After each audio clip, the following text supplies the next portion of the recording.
তা বছরে আমার একটা থেকে 60,000 টাকা আসছে। এবার 60,000 টাকা আসছে, এবার আনুষঙ্গিক খরচ আর যদি অন্যান্য সমস্যা না হয় তাহলে আমি প্রিয় 60,000 টাকা পাবোই। আর 10,000 টাকা আমি যদি বাদও দিই বিভিন্ন কারণবশত, তবু আমার 50,000 টাকা একটা ফিমেল বন্ধুরা বছরে আপনাকে 50,000 টাকা দিতে পারে, 10টা থাকলে 5 লাখ টাকা।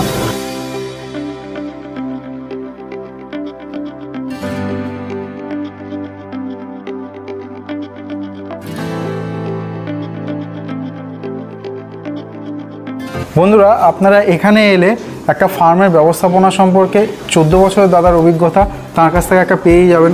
এছাড়া রোগব্যাধি এবং তার চিকিৎসা সম্পর্কে একজন এক্সপার্ট রয়েছেন, এই ট্রেনিংয়েই যারা যুক্ত রয়েছেন।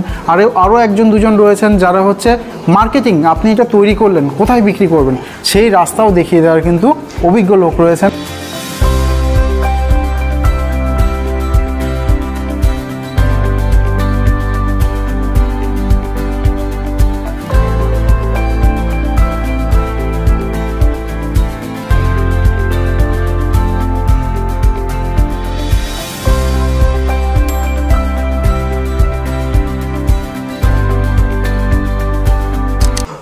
নমস্কার বন্ধুরা, আশা করি সবাই অনেক ভালো আছেন। আজকে আমি রয়েছি কৃষ্ণনগরে একটা শূকরের খামারে। তো একটা শূকরের ফার্ম পরিচালনা করতে গেলে কি কি জিনিস খেয়াল রাখতে হবে, কিভাবে পরিচালনা করতে হয় সবটা জেনে নেব আজকে এই খামারি দাদার সঙ্গে পরিচিত হয়ে। দাদা নমস্কার। হ্যাঁ নমস্কার। কেমন আছেন দাদা? ভালো। এর আগেও একবার এসেছিলাম। দাদা একটু ছোট করে আপনার নাম, পরিচয়, ফার্মের ঠিকানাটা বলে দেবেন। হ্যাঁ, আমার নাম অনুপম বিশ্বাস। এটা হচ্ছে কৃষ্ণনগর 1 নম্বর ব্লক, গ্রাম হরিশপুর। আচ্ছা ঠিক আছে দাদা, এটা কতদিনের ফার্ম? এটা আমি 2011 সালে শুরু করেছিলাম, তখন খুব জাস্ট ছোট দিয়ে শুরু করেছিলাম, 2টো শূকর দিয়ে শুরু করেছিলাম। তারপরে বহুদিন এইভাবে আস্তে আস্তে করে চলেছে। তারপরে পরবর্তীতে যখন এটার আমি প্রয়োজনীয়তা অনুভব করলাম, এর লাভটা সম্পর্কে ধারণা তৈরি হলো, তখন আমি বড় করে করলাম। আচ্ছা দাদা, 2011 সাল মানে প্রায় 14 বছর 15 বছরের কাছাকাছি ফার্মটার বয়স। ইদানিং ঠিক আছে, অনেকে ইউটিউবের মাধ্যমে একটা প্রচার পাচ্ছে যে পিগ ফার্মে ভালো লাভ করা যায়। 2011 সাল, সে সময় ইউটিউব যদিও বা ছিল, এই ব্যাপক হারে ইউটিউবের একটা প্রসার ছিল না। আপনি কি করে সতর্ক বা জানলেন এই ব্যাপারটা সম্পর্কে, জানলেন যে পিগ ফার্ম করে লাভবান হওয়া যায়? তখন পিগ ফার্মের লাভের ব্যাপারটা তখন খুব কমই ছিল, খুব কম লোকেই জানতেন। লোক জানতো কিন্তু লাভও কম ছিল তখন। এতটা লোকে খাওয়ার ব্যাপার এতটা প্রচলন ক্রমাগত আস্তে আস্তে বাড়তে থাকলো। এবং আস্তে আস্তে করে আমাদের এখান থেকে কিছু মাল বাইরের রাজ্যগুলোতে, যেখানে উত্তর ভারতে যেগুলো অঞ্চলে আছে, যেখানে মণিপুর, নাগাল্যান্ড, আসাম, ওইদিকে যখন যাওয়া শুরু করলো তখন আমাদের এটার আস্তে আস্তে ডিমান্ড বাড়লো। মানে উত্তর পূর্ব ভারত। আচ্ছা দাদা দেখুন, এখন তো আসলে লাইফ স্টকের উপর অনেক তরুণ যুবক এগিয়ে আসছে যে এখানেই ওরা ব্যবসা করবে লাইফ স্টক নিয়ে। তো আপনি একটা ডেয়ারি ফার্ম করতে পারতেন বা একটা পোলট্রি করতে পারতেন, গোটারি করতে পারতেন, যেগুলো সচরাচর সবাই করে থাকে এবং একটা কনফিডেন্স আছে যে না এটা করে আমি লাভ করতে পারি। হঠাৎ পিগ ফার্ম কেন? আচ্ছা, পিগ ফার্মে এটা লাইভ রিস্কটা কম। আচ্ছা, এটা হচ্ছে সবচেয়ে প্রাথমিক বিষয়, যে লাইভ রিস্কটা এদের কম। এদের চিকিৎসার মাধ্যমে এদের সহজেই সুস্থ করা যায় এবং সময় দেয় এরা, যেমন সময়টা দেয়। গোটের ক্ষেত্রে সেই সময়টা দেবে না। গোটের ক্ষেত্রে সেটা অনেকেই জানে, যারা গোট করেছে তারা জানে কতটা লাইভ রিস্ক নিয়ে গোট করে। তাছাড়া আমাদের যে ডেয়ারি ফার্মের ক্ষেত্রে খুব উন্নত মানের ডেয়ারি ফার্ম না করলে খুব লাভজনক হচ্ছে না গ্রামে গঞ্জে, যেটা দেখা যাচ্ছে দুধের দাম খুবই কম। হ্যাঁ, মানে খাদ্য খরচ যত বেশি সেই হিসেবে দেখা যাচ্ছে দুধের দাম পাওয়া যায় না। আজকে ছাগলের মাংসের দাম এত বেশি কেন? খাদ্য খরচ এত বেশি যে স্বাভাবিকভাবে তার দামটা বেড়ে যাচ্ছে। হ্যাঁ, আর আপনি বলছেন পিগের ক্ষেত্রে তাহলে কি হচ্ছে? না, পিগের ভালো দাম পাওয়া যায়। হ্যাঁ, ভালো দাম পাওয়া যাচ্ছে। আগে এই রেটটা যখন ছিল না, ইদানিং বেশ কিছুদিন হলো এর দাম মূল্য বেড়েছে এবং উৎপাদন খরচটা, আগে দেখতাম যে যারা খাবারটা ওই নোংরা খাবার, অন্যান্য ওয়েস্টেজ খাবার কুড়িয়ে নিয়ে এসে খাওয়াতো, তাদেরই একমাত্র লাভ হতো। ইদানিং দেখা যাচ্ছে যে আমরা ভালো যেগুলো মুরগির মতো ম্যাশগুলো খাইয়েও এখন প্রফিটেবল হচ্ছে। এই জন্য এই জন্য যারা এই বিষয়টাকে অনেকে নোংরা কাজ বলে অনেকে অ্যাভয়েড করতো, তারাও এগিয়ে আসছে এবং এটার সঙ্গে যুক্ত হচ্ছে। অনেকে এটাকে নিচু চোখে দেখে, কিন্তু এখন ইদানিং এটাকে অনেকে গুরুত্ব দিচ্ছে, কারণ প্রপার ফিড খাইয়ে এবং সুন্দরভাবে পরিষেবা দিয়ে এটাকে লাভজনক হচ্ছে।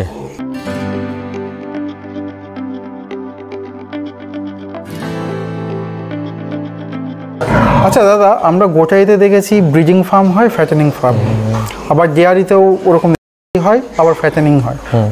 শুকরে কি এরকম হয়? হ্যাঁ, শুকরেও আছে, যারা বাচ্চা উৎপাদনের ক্ষেত্রে আলাদা দুটো সিস্টেমে করা। এটা হচ্ছে ব্রিডিং পারপাস, একটা হচ্ছে ফ্যাটেনিং পারপাস।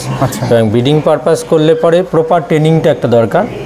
আর ফ্যাটেনিং করতে গেলে ট্রেনিং না হলেও কিছুটা ধারণা ট্রেনিং নিলে সবসময়ের জন্যই ভালো, কিন্তু ব্রিডিং করলে পরে ট্রেনিং লাগবে, কারণ বাচ্চা উৎপাদনের ক্ষেত্রে চিকিৎসাটা মাস্ট। আর ওটা হচ্ছে বাচ্চা কিনে নিয়ে আসলাম কারো কাছ থেকে, নিয়ে এসে বড় করলাম, আবার দিলাম, তাই সাধারণ চিকিৎসা, ওটা চিকিৎসাটা মানে সাধারণ মানের হলেও যথেষ্ট। ফ্যাটেনিং, হ্যাঁ। তাহলে একজন নতুন উদ্যোক্তা, ওনার ব্রিডিং ফার্ম করা উচিত না ফ্যাটেনিং ফার্ম করা উচিত? প্রথম ফ্যাটেনিং ফার্ম থেকে শুরু করবে, তারপর তার একটা প্রপার অভিজ্ঞতা হবে এবং একটা যে কোনো একটা ট্রেনিং যদি নিতে পারে তাহলে হয়ে গেল। তারপরে আস্তে আস্তে করে অল্প থেকে শুরু করবে এবং কাজের মাধ্যমে অভিজ্ঞতা তৈরি হবে, তখন তার আর বড় রকম সমস্যার সম্মুখীন হবে না। আচ্ছা, আপনি দাদা দুবার ট্রেনিংয়ের কথা বললেন, সেভাবে তো ট্রেনিং সেন্টার আমরা দেখি না, যে পিক ফার্মই কম, সেখানে সেন্টার হবে এটাও তো। এবার পিক ফার্মের ওপর সরকারি ট্রেনিং ছিল, কিন্তু সেখানে প্র্যাকটিক্যালটা নেই, থিওরি সব জায়গায় আছে। আমাদের এখানে একটা শুরু করা হয়েছে, যেটাকে পুরোপুরি আমরা চেষ্টা করছি যে প্র্যাকটিক্যালটা তাদের হাতে কলমে শেখানো। এবার ইঞ্জেকশন দেওয়া থেকে শুরু করে তার টেল কাটিং মানে লেজ কাটিং, এআই করা, তারপরে আপনার কাস্ট্রেশন খাসি কীভাবে করা হবে আমরা হাতে দেখিয়ে শেখাচ্ছি, একদম হাতে কলমে আপনারা শেখাচ্ছেন। হ্যাঁ, এবং প্রত্যেকে সেটা হাত দিয়ে প্রত্যেকে মানে জনে জনে আলাদা আলাদাভাবে ওটাকে শেখানো হচ্ছে এবং নিজের হাতে করছে যারা। তা তো বন্ধুরা, এটা খুবই একটা ভালো খবর।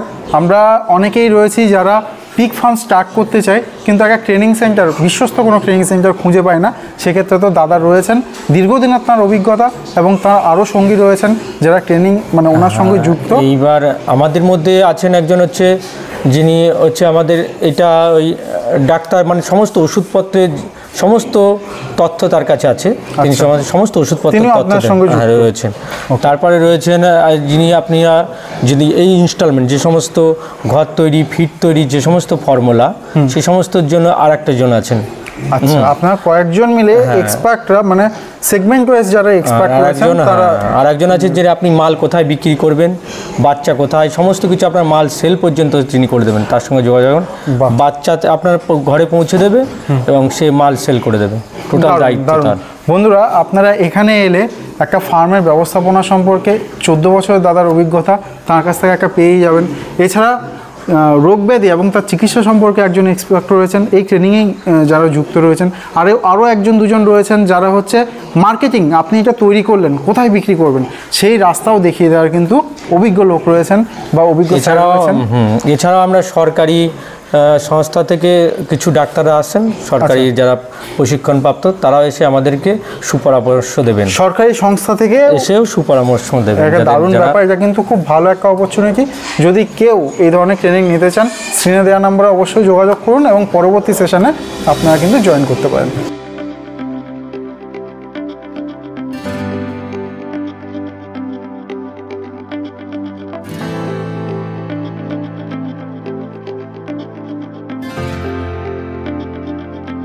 আচ্ছা দাদা, শূকর পালনের ক্ষেত্রে আমরা জানি যে সবসময় উন্নত প্রজাতির ছাগল হোক বা গরু হোক বা মুরগি হোক, উন্নত প্রজাতির ব্রিড নিয়ে কাজ করা ভালো। শূকরের ক্ষেত্রে কোন কোন ব্রিডগুলো ভালো বলে মনে হয়? শূকরের কমপক্ষে 20 থেকে 25টা ব্রিড রয়েছে, কিন্তু যারা এই গবেষণা লব্ধ থেকে শুয়োর নিয়ে পরীক্ষা করেন তারা দেখেছে যে আমেরিকান হোয়াইট ল্যান্ড ইয়র্কশায়ার, আচ্ছা, আর একটা হচ্ছে অস্ট্রেলিয়ান হচ্ছে ল্যান্ডেস, এই দুটো প্রজাতি মানে যে খাবার কম খায়, যে পরিমাণ খাবার খায় তুলনামূলক তারা মাংস উৎপাদন বৃদ্ধি করে এবং তাদের বাচ্চা হওয়ার ক্ষমতাটাও বেশি। এই দুটিকে খুব গুরুত্ব দেওয়া হয়, কম খেয়ে বেশি মাংস উৎপাদন। হ্যাঁ, ওকে, ঠিক আছে।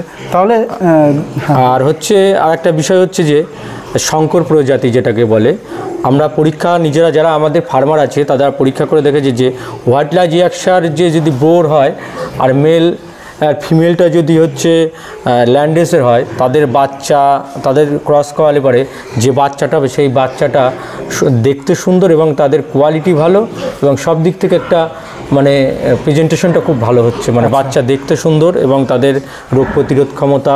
তাহলে আপনি বলছেন ক্রসিং করালেই ভালো হয়? হ্যাঁ, এই ক্রসিংটা আমরা ভালো দেখছি, আমরা মানে এটা আমাদের নিজেদের পরীক্ষামূলক একটা বিষয়।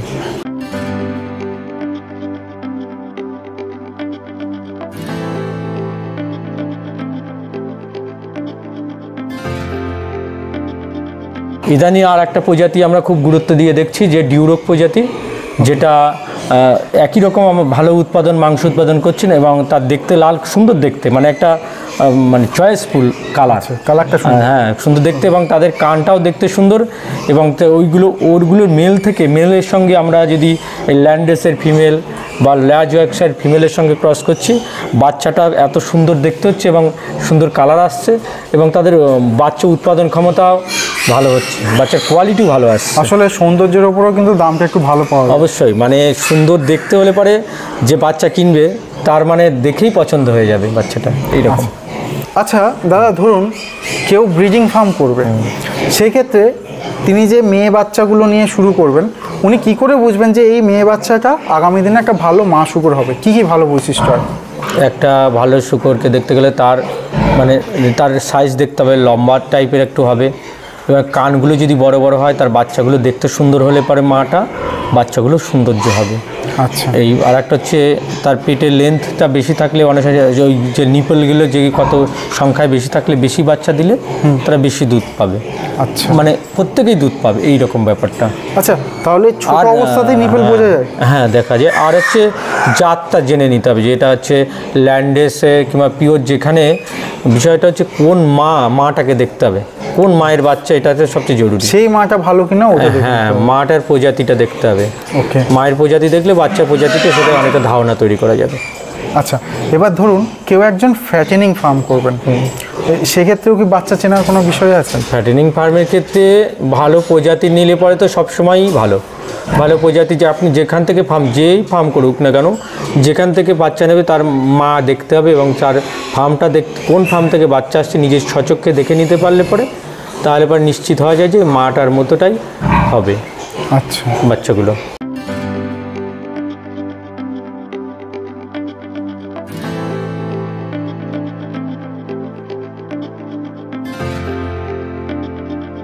আচ্ছা দাদা, কেউ যদি একটা ফ্যাটেনিং ফার্ম স্টার্ট করতে চায়, নতুন উদ্যোক্তা, সেক্ষেত্রে ন্যূনতম কটা পিগ নিয়ে স্টার্ট করা উচিত? এটা পরিস্থিতির উপর নির্ভর করে, 10টা, 20টা, 30টা, 40টা, যে যেমন পারবে সেটা শুরু করলে।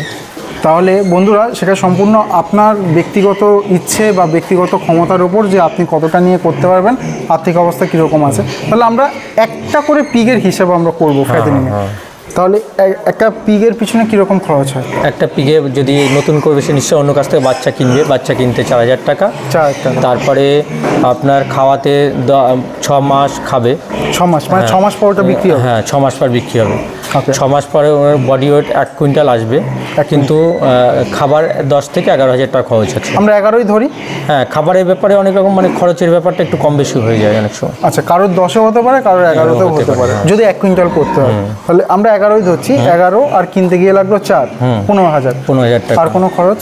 আর আনুষঙ্গিক অন্যান্য দিনে 1000 টাকা, চিকিৎসা এবং অন্যান্য পরিষেবা সমস্ত দিয়ে 1000 টাকা ধরা হলো, 16,000 টাকা। আচ্ছা, 1 কুইন্টালের একটা পিগ ফ্যাটেনিং হলে কীরকম দামে বিক্রি হয়? এই 1 কুইন্টালে এবার 16,000 টাকা খরচ হলে অনেক সময় 1 কুইন্টালের একটু বেশি হতে পারে, কমও হতে পারে। 1 কুইন্টাল হলে পরে 20,000 টাকা আছে। 20,000? হ্যাঁ, আপনার 15,000 টাকার মধ্যে ওটা কমপ্লিট হয়ে যেতে পারে, যতদূর সময় 15,000-এ কমপ্লিট হয়ে যায়। ঠিক আছে, আমরা 16ই ধরলাম। তাহলেও একটা পিগ থেকে বন্ধুরা আপনার 4,000 টাকা পাবেন। সেক্ষেত্রে যদি 25টা পিগ নিয়ে আপনি একটা ফ্যাটেনিং ফার্ম স্টার্ট করতে পারেন, তাহলে আপনি 6 মাসে 1 লাখ টাকা ইনকাম করতে পারবেন, এবং ফের আরেকটা 25টার লট নিয়ে যদি করেন, বছর শেষে আপনি কিন্তু 2 লাখ টাকা ফ্যাটেনিং করে আয় করতে পারেন, যেটা কিন্তু খুব কঠিন। অন্যান্য যে কোনো ফ্যাটেনিংয়ে, মানে ছাগল হোক বা গরু হোক, 2 লাখ টাকা লাভ করা বছর শেষে খুব কঠিন। তো সেক্ষেত্রে আপনারা কিন্তু এটা নির্বাচন করতেই পারেন।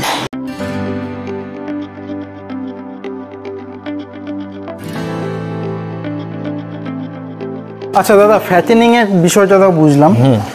ব্রিডিং ফার্ম যদি কেউ স্টার্ট করেন, সেক্ষেত্রে ন্যূনতম কটা নিয়ে স্টার্ট করা উচিত, বা তার সেক্ষেত্রে কীরকম কী খরচ, কীরকম লাভ? এটা এর ক্ষেত্রে ন্যূনতম 10টা নিয়ে শুরু করা উচিত। ন্যূনতম 10টা ফিমেল আর 2টি মেল রাখতে হবে, কারণ মেল সবসময় সঠিক কাজ করবে না, ওরকম একটা মেল হলো। এইবার প্রথমত কথা হচ্ছে যে উৎপাদন খরচ, মানে সে তাকে তৈরি হতে, মা হওয়ার উপযুক্ত হতে তার 15,000 টাকা খরচ আছে। তার খাওয়া খরচ, তার বাচ্চা কেনা থেকে শুরু করে মোটামুটি 6 মাস লাগবে।